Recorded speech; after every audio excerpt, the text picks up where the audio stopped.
जी हाँ दोस्तों, अगर आप चाहते हैं कि हमारे आकाश सीरीज का ऑडियो और वीडियो सबसे पहले सुने तो हमारे चैनल की लाल बटन दबाकर सब्सक्राइब जरूर करें और बेल बटन दबाना न भूलें। तू लड़की नहीं ऑक्सीजन है, ऑक्सीजन है।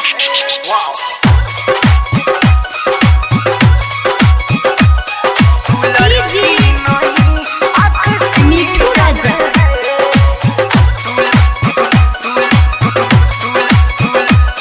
तू लड़की नहीं ऑक्सीजन है। तुझे देख के दिल मेरा डोले, तू लगती भटूरे छोले, तू लगती भटूरे छोले, तू लगती भटूरे छोले।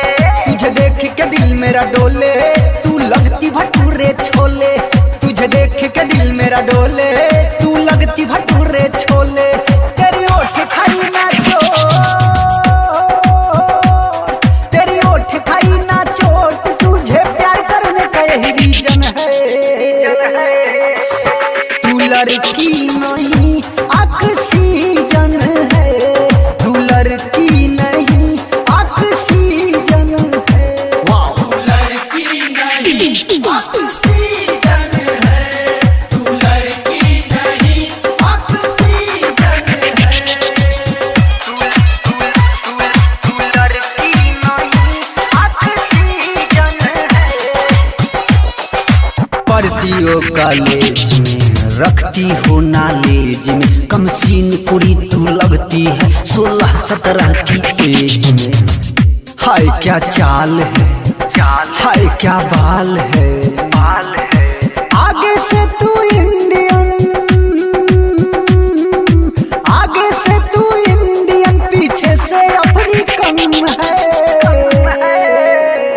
तू लड़की नहीं ऑक्सीजन है, तू लड़की नहीं ऑक्सीजन है। तू लड़की नहीं ऑक्सीजन है, तू लड़की नहीं ऑक्सीजन है। तू लड़की नहीं ऑक्सीजन है। मिठू राजा, राजा परसोनी। तू लड़की नहीं ऑक्सीजन है। तेरी पतली कमर पर टिकी है नजर, दिखती है किधर, जरा देख तो इधर। कहला लू न दान, जरा बात भी तो मान, हाय तेरा नखरा है सबसे वखरा, प्यार कर ले वो सोनिए,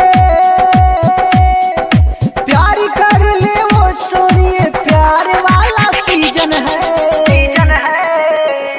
तू लड़की नहीं ऑक्सीजन है, तू लड़की नहीं ऑक्सीजन है। तू लड़की नहीं ऑक्सीजन है, तू लड़की नहीं ऑक्सीजन है। तुझे देख के दिल मेरा डोले, तू लगती भटूरे छोले, तू लगती भटूरे छोले, तू लगती भटूरे छोले।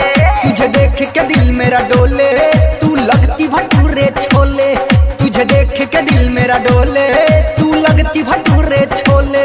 तेरी ओठ खाई ना चोट, तेरी ओठ खाई ना चोट, तुझे प्यार करने का यही रीजन है। तू लड़की नहीं